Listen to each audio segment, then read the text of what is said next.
two legislation. You just haven't done one previous proposal you're so excited about. Previous governments, Scott, have allowed for parliamentary debate. This election, don't vote Labour if you want them to win. I should probably explain. If you want Labour to form the next government, in some seats, you should vote for an independent rather than the Labour candidate. This is called tactical voting, and we're not supposed to need it in Australia. It's quite common in the US and the UK under their less sophisticated voting systems. But after Australia changed to preferential voting more than 100 years ago, it hasn't been necessary here. Australian voters have been confident that, whoever they vote for, the most popular candidate will win. You can't waste your vote in Australia. At least, that's the theory, and most of the time it's even true. However, there are some specific circumstances which the Australian electoral system is just not designed to deal with, and by chance, we're approaching one now. Let's say there's an electorate where 55% of the voters vote Liberal, 35% Labour, and 10% for the Greens. At the election, the Greens are the biggest loser, and so their candidate is eliminated, and their votes are redistributed to their second preference, in this case, Labour. So we end up with the Liberal candidate winning 55-45 on what's called a two-party preferred result. All well and good.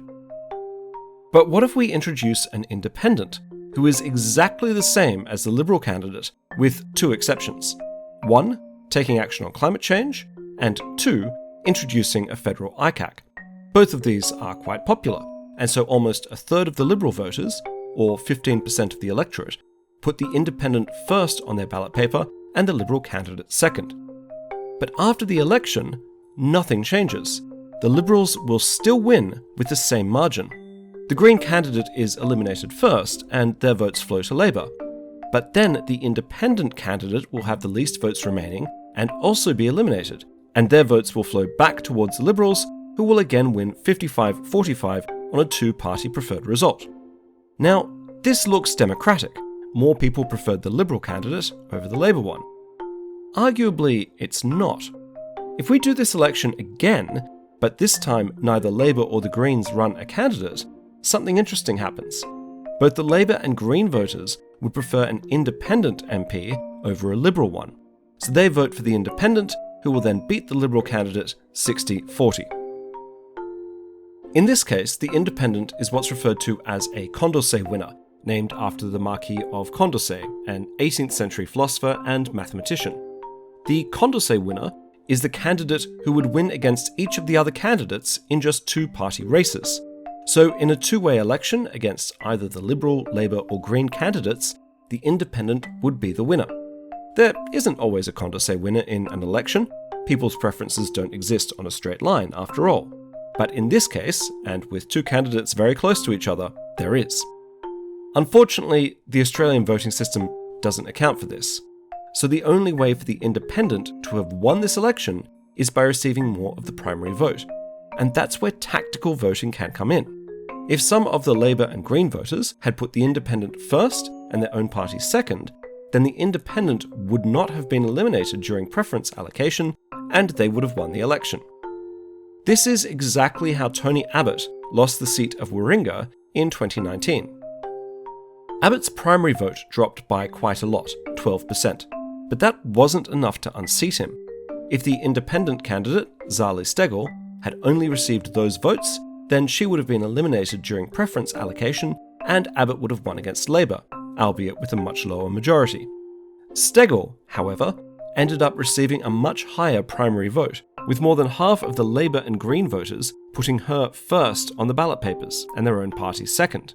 This kept her in the race as other candidates were eliminated, and she ended up defeating Tony Abbott by 15 points. So tactical voting can work, which means the next question is, where should you do it? There are 151 seats in the Australian House of Representatives. Labour and the Greens either hold or are competitive in 88 of them.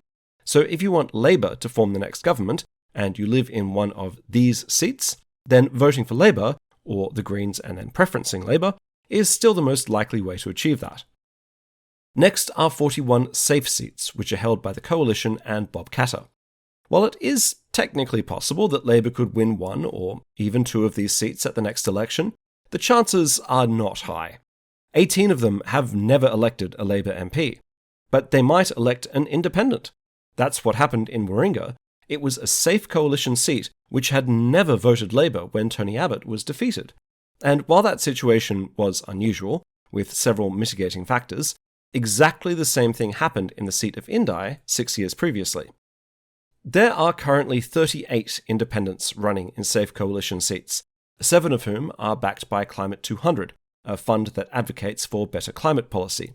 So if you live in one of these seats, and the independent candidate more closely aligns with your values than the incumbent coalition MP, then it's worth putting the independent first and your own party second. There are also 18 fairly safe coalition seats. This is a less straightforward situation, as Labour could win a couple of these given the right circumstances. They've already announced that they're targeting the seat of Flynn, for example. However, some of these seats have also never elected a Labour MP, and so voting for a climate independent first and Labour second is a much less risky way of ensuring that the coalition doesn't form the next government. And finally, there are 4 seats which are already held by independents and Rebecca Sharkey: Indi, Warringah, Mayo and Clark. If you live in the first 2, then voting for the current MP is the best way of ensuring that the coalition doesn't get re-elected, and you can vote for whoever you want to in Mayo or Clark. Now, please take all of this advice with a lot of salt. I could be wrong. It is entirely possible that Labour will win safe coalition seats in the next election. After all, they did that 3 times in the most recent state election. On the other hand, in order for Labour to win a majority, there needs to be a national swing of almost 4%, and that's only happened twice in the past 40 years. And finally, voting for an independent is risky. Without a voting record or party discipline, there is no guarantee that they'll keep their election promises or even be effective at pursuing them. And that's why this kind of tactical voting shouldn't have to exist. It's bad for voters and politicians. If democracy is really supposed to be the marketplace of ideas, there shouldn't be a potential downside in voting for your favourite party. Our electoral system, while not the worst, has room for improvement. But look, if you're fed up with the current government, and you live in a safe coalition seat, this might be the only way to make sure that your vote counts. Good luck! See you at the ballot box.